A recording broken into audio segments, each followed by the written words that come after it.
Hello, welcome to another episode of Professionals in Cars. I'm Dan Roy. Dylan Rooney, glad to have you back. We are excited to talk about something that people do not take seriously enough, especially adults, and that is fire drills in the office. Yes, it's similar to what you said. I think a lot of children in school take this procedure a lot more serious than the adults that I've seen. At least in my 2 years of professional experience in the workforce, I have not seen anyone take a fire drill seriously yet. And it's a little disheartening, to be honest. And for instance, I was here a little later on Monday night at the office. The fire alarm goes off. It's around 6:30, and I step outside. I see a bunch of heads pop up out of their cubicle, kind of look at one another like they have no idea what to do. And they didn't make any moves. I definitely want to move. One, because that thing in the office is so loud, it's screaming at you. Yeah. And two, I'm like, there could be an actual fire. I haven't gotten notification that this is a drill. I don't know what's going on. I'm going to react. So I quickly got up. I walked outside the building. And I was the only one out there for at least 2, maybe 3 minutes. And then some other people started shuffling out. But I noticed that they had their bags fully packed and they were heading to their cars, not waiting to go back into the building. So I had to assume that these people took an extra minute or two to pack their belongings and go home for the day. I think, one,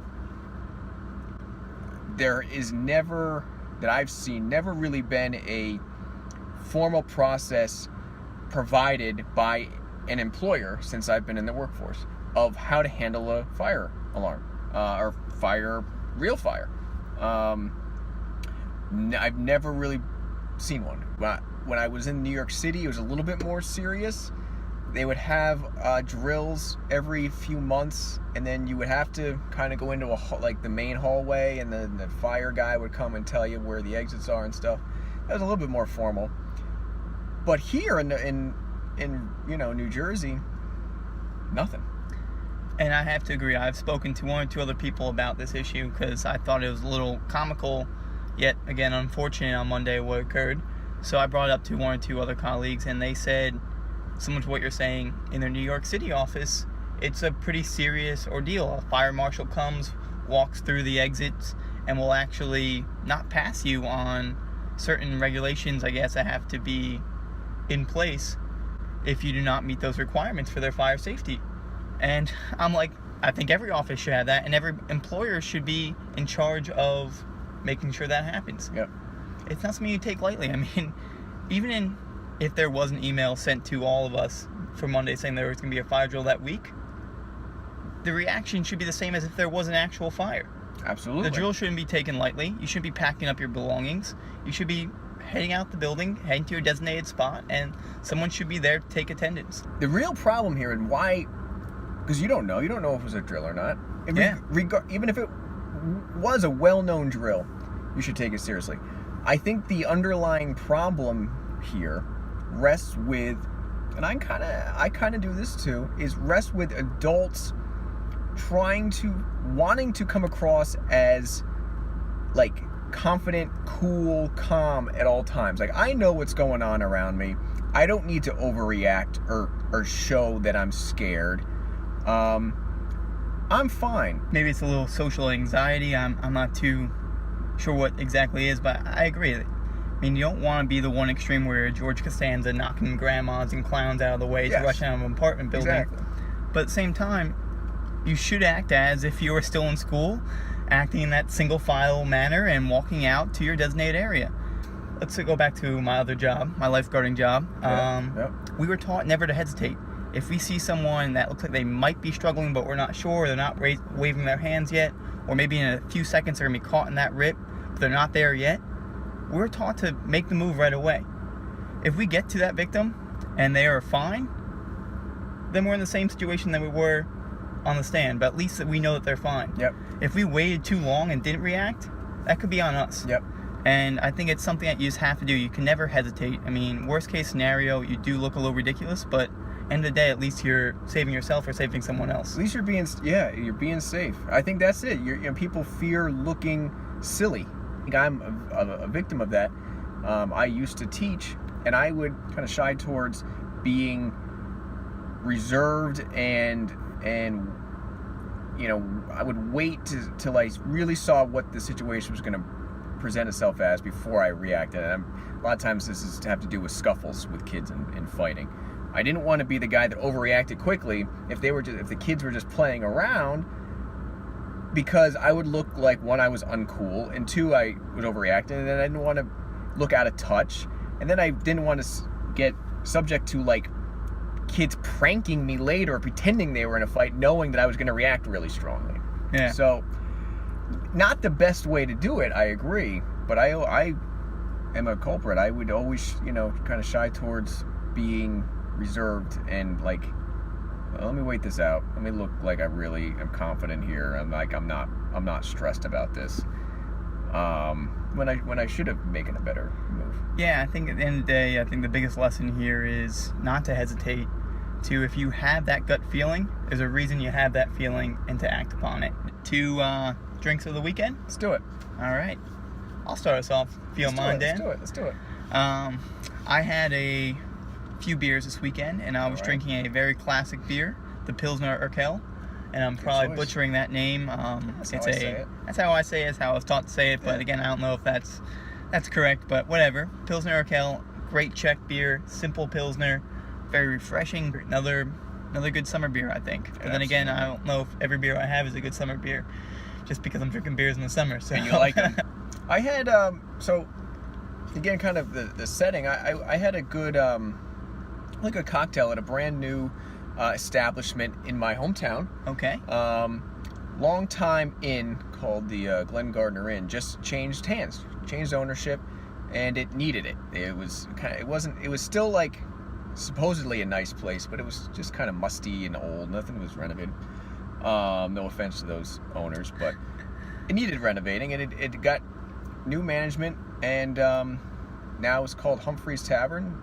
Wife and I checked it out Saturday. Nice. And night and day.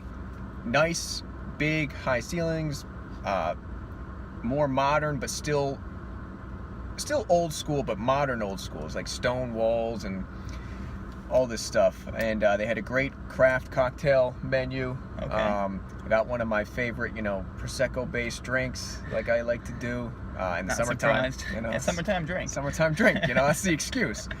And it was really good.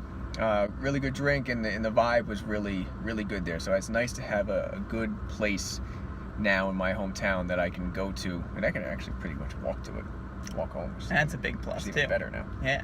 Then you get a few summertime drinks. I can have a few of those Proseccos, so yeah. And I guess moving on to Not Enough People. Not enough people are talking about this week. Let's do it. You start us off. All right. So for me, not enough people are talking about the Hall of Fame game in the NFL. The first preseason game of the year got canceled. It got canceled due to the paint they used on the field. It turned into like a tar-like substance, too sticky.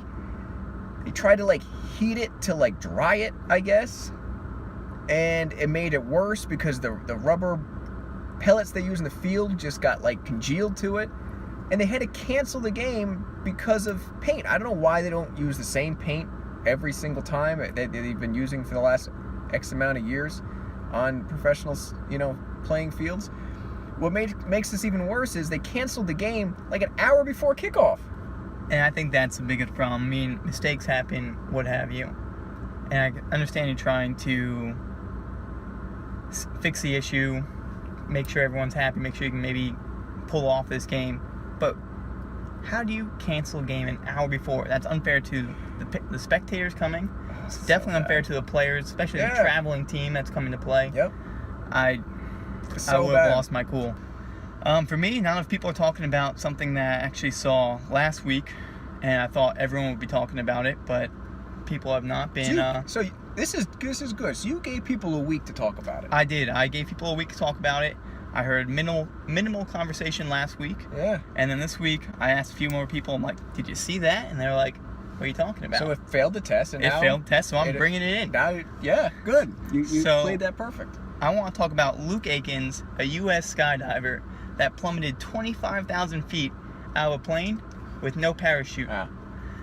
I was blown away. This video is crazy. He jumps out of the plane. There's about 3 or 4 spotters following him with parachutes, of course, which I don't understand why he needs spotters. Because what are they gonna? What he's doing is landing in basically 100-foot by 100-foot net that's just hanging there, suspended, and he rolls onto his back last second and lands into this net. So I don't know what spotters are gonna do, because they're pulling their parachute well before he's landing in this net. So they're basically maybe filming or watching what he's doing, but it was insane. There's so much room for error in a stunt like that. And so they had crazy. stadium seating watching this go down. It's crazy. Unreal. I give a lot of credit to Luke Akins. I give a lot of credit to the whole Red Bull team that put that together. And if you haven't seen the video, go check it out.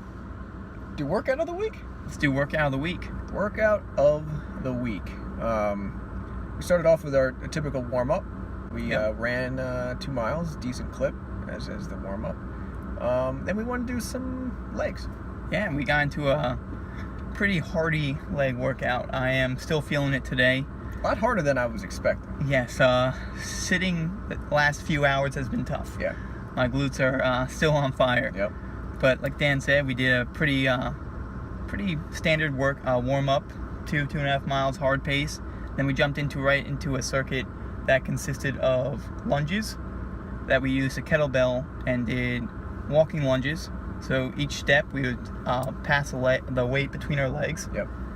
And then from there we did right into sumo squats with a tea kettle or the kettlebell as well. So it's a little bit wider leg of a squat. It makes it easier to squat if you have issues in your form, if you're not flexible enough like me. You can get down low where you do the full range of motion with a sumo, which is nice. Yeah, and we did quite a few of those. And from there we kind of combined little core as well as legs by doing some leg raises or some leg lifts on one of those like seated, I don't know what the name of that thing is called now, but either way, did some leg lifts. Yeah. So those 3 exercises 5 times through, 0 breaks. Moving on to the last topic, best thing we saw all week. Best thing, I mean, there's a lot going on this week, and for me it was hard to narrow it down, but I'm going to take the Olympic route on this one because Olympics are all the talk right now. And I want to talk about Katie Ledecky. She is just crushing it for the females and for the swimmers out there. The U.S. swim team is doing extremely well, and she is definitely representing our U.S. team extremely well. I watched her race just last night in the 200 freestyle swim, and it was a great race. I forget the other competitor, but basically the world's fastest sprinter who crushed the 100 and the 50 was in this event. And Katie Ledecky, who recently won the 400-meter swim, was in this event. So the best long distance and the best sprinter was kind of meeting in the middle to find some common ground. And it was a close race, but Katie crushed it. And I remember reading a quote today that actually I thought was very humbling of her. She said, "Never in a race have I been so close to throwing up mid-race. I was just so relieved to touch the wall first." Yeah. And as a person that works out as pretty frequently, I know what it's like to get that nauseous feeling. And I'm always curious when I'm watching swimming events. I know if I was putting everything I got into, especially at an Olympic event, I would probably throw up once I touch the wall. And I don't get how so many of these athletes are able to keep it down. So it's pretty cool to hear her say something like that. Yeah. The best thing I saw all week was Michael Phelps, specifically when he was doing his competition with, I think it's pronounced Leclos, from South Africa. The guy, it started at the, they were talking trash basically since last Olympics, right? Okay. Leclos was the guy that beat him by like a very, very narrow margin 4 years ago. First time Phelps ever lost the race, which is the 200 fly, right? Yep. So, so they were verbally jabbing throughout the last few years. Then they raced together in the semis, and when they showed footage of them in like the green room, or whatever, waiting to come out to the pool, you got Leclos doing all his like shadow boxing, shaking his arms, and like Phelps just like glaring at him. He's just like with his hood on, just glaring at him. It was really looked like he was almost growling at one point. It was awesome. It was good. It was great, and then So he goes through all that. Not only does Phelps beat him in the semis, but Phelps goes on to win the gold in the finals next night. And freaking Leclerc doesn't even place. The idiot comes in fourth. And if I were Phelps, now Phelps did definitely, you could tell he was really, really happy that he won, and I bet even happier that he beat that guy. If I were Phelps, I would have been probably even more boastful afterwards. So I think that pretty much sums it up. It does. Again, please get back to us about your guys' fire safety protocols. Yep. We would love to hear from you. Yep. And all the other topics that you want to hear discussed on Professionals in Cars. All right. Signing off. Take care. See ya.